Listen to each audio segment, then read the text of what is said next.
तो पहली राजधानी इनकी रायगढ़ है, दूसरी राजधानी इनकी जंजी है। ठीक है, अब इनका देखो यहाँ के बाद में होता क्या है कि जब इनकी ख्याति इतनी ज्यादा बढ़ जाती है तो अब इनका संघर्ष लाजमी है मुगलों से होना। और मुगल उस समय कहाँ थे? तो दक्षिण में कौन था? औरंगजेब। दक्षिण का उस समय जो सूबेदार था, क्योंकि शाहजहां था।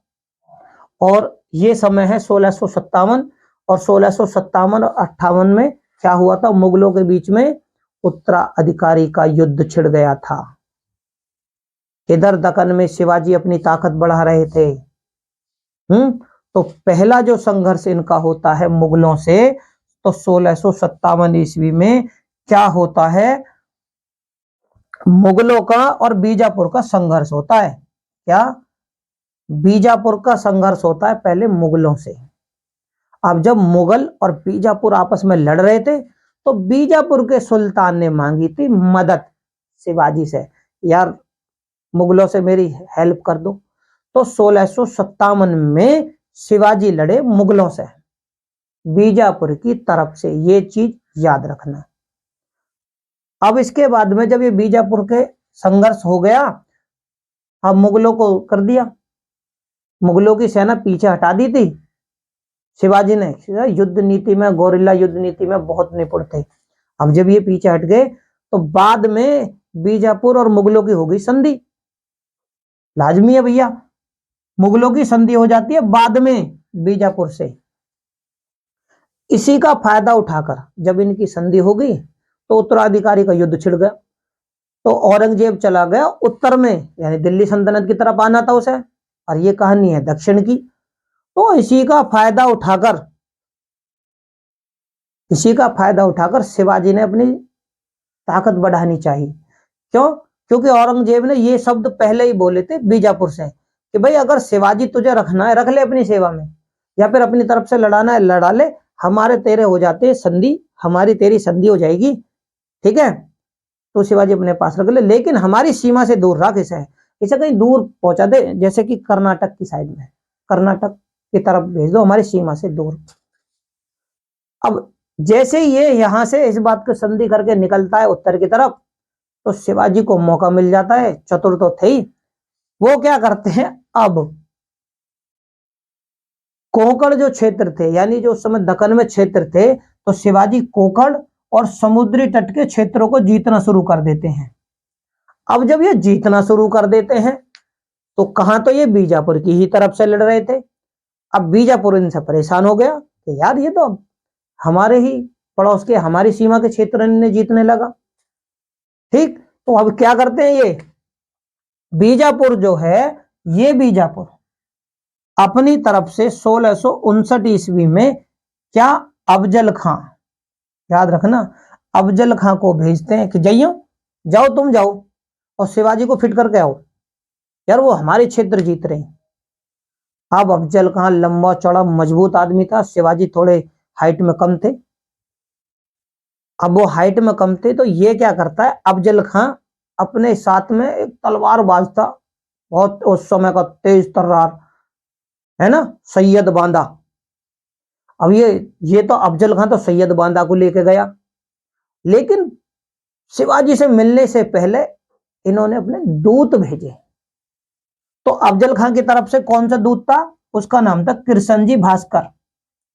कृष्णजी भास्कर भेजे कि जाओ शिवाजी से बोलो हम उनसे मिलना चाहते हैं।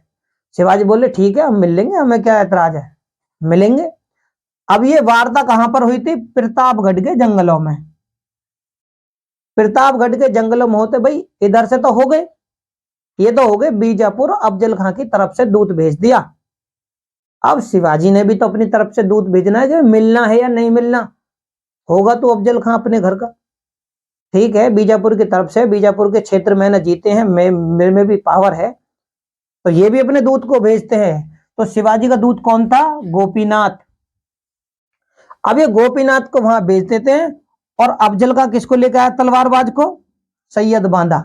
लेकिन इसमें एक क्या चीज होती है, ये कृष्णजी भास्कर जब वहां पहुंच जाते हैं, कुछ शिवाजी भी चतुर थे, तो ये इस बात को बता देते हैं कि भाई अफजल खां मिलने तो आ रहा है, बीजापुर ने उसे, या तो तुम उसे जिंदा कैद कर लो या उसे मार डालो। बीजापुर की तो सीधी सोच यही थी कि शिवाजी को मार डालो या कैद कर लो। अफजल खां कहता ठीक है जी हम जाएंगे, तलवारबाज ले लिया, सैयद बांधा, चल दिए लड़ने, दूत भेजा, जाओ उससे कहो कि हम उसे मिलना चाहते हैं जंगल में। तो प्रतापगढ़ का जंगल चुना जाता है। शिवाजी कहते ठीक है मिल लेंगे। लेकिन यहां पर भास्कर जी, कृष्ण जी जो दूत थे उन्हें भनक पहुंचा देते हैं, भाई वो लड़ने क्या मारने के चक्कर में है अफजल खां, मारने के शिवाजी भी इस चीज को पहले ही महसूस कर गए। तो वो क्या करते हैं, जो वो अपने हाथ में बाघ नख, यानी बाघ माने जो बाघ होते टाइगर, उसके नखूनों को पंजे में धारण कर लेते हैं और हाथ में अंदर दबकाल, छोटे आदमी थे और एक कटार सिर्फ। अब अफजल खां के पास में पहुंचते हैं मिलने के लिए। अब अफजल का ताकत और आदमी था, सोचा कि पकड़ के उन्हें मार दिया जाएगा। लेकिन शिवाजी भी बहुत तेज बुद्धि के थे। जैसे ही गले मिलने के गए और अफजल खान ने सोची पहले भरूंगा उसके बाद में तलवार मार दूंगा, तो उन्होंने अपने जो बाघ नखून थे, जिन्हें बोलते हैं बगनक्स, यानी बाघ के नखून जो हाथ में पहने हुए थे, ये उससे अफजल खां की हत्या कर देते हैं, यानी उसे और कटार को मारकर निकाल लेते हैं उसके पेट से, बुरी तरह से उसे मार देते हैं। तो क्या करते हैं कि बगनक्स और कटार की सहायता से उसकी हत्या कर दी जाती है। अब अफजल खां जो कि उस समय बीजापुर का सबसे मजबूत और ताकतवर आदमी मारा गया, हड़कंप मच गया कि भैया अफजल खां मार दिया शिवाजी ने। इससे और भी ज्यादा ख्याति होगी भी, अब तो जो भी है शिवाजी है जी, अब चलो शिवाजी की तरफ ही। अब औरंगजेब इस चीज को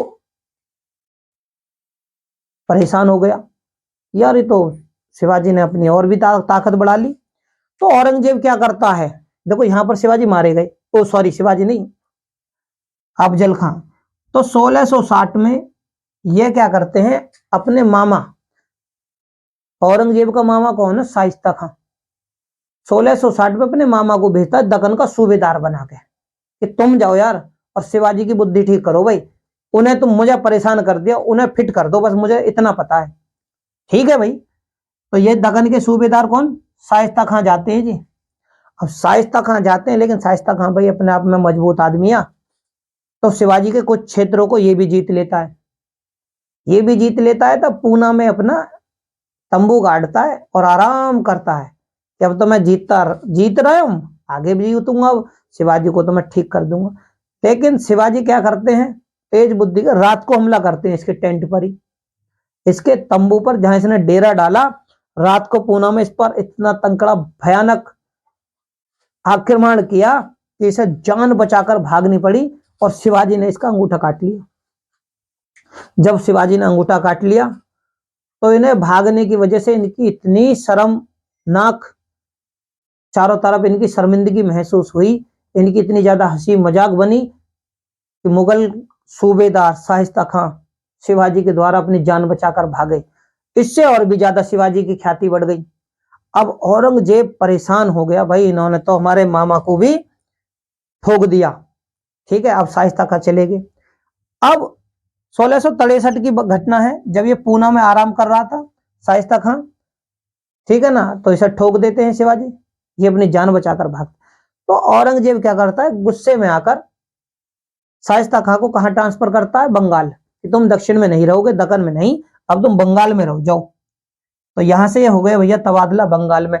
ये वो महत्वपूर्ण पॉइंट हैं जिनके आधार पर क्वेश्चन बनते हैं, तो इन्हें आप समझ लो एक बार, ठीक है, क्योंकि क्वेश्चन यहीं से आएंगे, किस प्रकार आएंगे वो भी समझाएंगे। ठीक है, तो 1664 ईस्वी का समय आता है।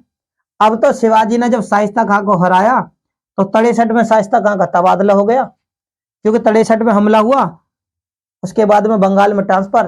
तो शिवाजी इस चीज से बहुत ज्यादा खुश हुए और इन्होंने लूटपाट शुरू कर दी। तो ये 1664 ईस्वी में सूरत को लूटते हैं सबसे पहले। भैया किसकी होती है, सूरत की लूट होती है, जो कि इतिहास में सूरत की लूट के नाम से भी मशहूर है, प्रथम सूरत की लूट। ठीक है, तो याद रखना, प्रथम सूरत की लूट 1664 ईस्वी में होती है। अब सूरत में अंग्रेजों की भी कोठी थी भाई, अंग्रेजों की भी कोठी थी सूरत में। तो उस समय अंग्रेजी कोठी का अध्यक्ष कौन था भाई? वो सब पूछ लिया जाता पेपर में, कहीं से पूछ सकता है एग्जामिनर, कहीं से भी, और खासकर तो जड़ों से ही यानी गहराई से ज्यादा पूछते हैं। तो क्या अंग्रेजी कोठी के अध्यक्ष कौन था उस समय अंग्रेजों में? जॉर्ज जॉर्ज ऑक्साइडन। क्या था? एक बार फिर मैं दोहराता हूं कि जॉर्ज ऑक्साइडन, जॉर्ज ऑक्साइडन, क्योंकि वहां पर थोड़ा छोटा हो गया है तो इसलिए मैंने दोबारा दोहरा दिया है। तो ये था उस समय सूरत की जो अंग्रेजों की कोठी थी उसका अध्यक्ष। अब इसमें क्या है, ये सूरत की लूट करने से पहले शिवाजी ने एक समझौता किया था। किसके? शाहजी के हस्तक्षेप से। शाहजी के हस्तक्षेप से समझौता किया 1662 ईस्वी में। शाहजी के हस्तक्षेप से समझौता किया था कि भाई मुगलों की सहायता करेंगे, ठीक है ना, मुगलों की सहायता करेंगे और किसी भी प्रकार मुगलों को क्षति नहीं पहुंचाएंगे, ठीक है ना, क्योंकि जब उन्होंने ये इतना इतना ज्यादा हुड़दंग, समझ लो एक तरह की हुड़दंग नहीं कह पाएंगे, लेकिन हाँ ये है कि इन्होंने अपनी विजयों को इतना विस्तृत करने चालू कर दिया, यानी साम्राज्य को इतना विस्तृत करना चालू कर दिया। बोले भाई रुको, तो शाहजी ने कही दिया थोड़ा समझौता कर लो, कंप्रोमाइज करो और अपने थोड़ा सा इनके लिए भी कुछ सोचो। तो ये बाद में समझौता इन्होंने शिवाजी ने तोड़ दिया था। अब औरंगजेब परेशान, तो औरंगजेब ने राजपूत राजपूत राजा जय सिंह को भेजा कि भाई अब शिवाजी को तुम जाओ, और जो जय सिंह वाकई में ही बहुत कुशल बुद्धि के थे, रणनीतिकार थे। ऐसा कोई क्षेत्र नहीं था शाहजहां के समय में जहां जय सिंह ने जाकर ना युद्ध किया हो, और जय सिंह ने जहां युद्ध किया था वो मजबूत थे, बुद्धि के तेज थे, और वो युद्धों को जीते भी थे। अब जब इनका यहां पर हुआ तो जय सिंह ने अब भैया पुरंदर के किले को घेर लिया। अब घेरने के कारण मजबूरी बन गई शिवाजी की कि उन्हें फिर मजबूरन 22 जून 1665 ईस्वी में पुरंदर की संधि करनी पड़ी। क्वेश्चन आता है पुरंदर की संधि, तो जयसिंह और शिवाजी के बीच में ये संधि होती है कि चलो ठीक है। अब इसमें शिवाजी को लॉस होता है, 23 किले देने पड़ गए, 4 लाख घोड़ों की आय का क्षेत्र चला गया। उनके पास में कुल मिलाकर अपने पास 11-12 किले रह जाते हैं, ठीक है। तो ये जो जयसिंह की व्यक्तिगत जीत थी, व्यक्तिगत कूटनीति की जीत इसे हम कह सकते हैं।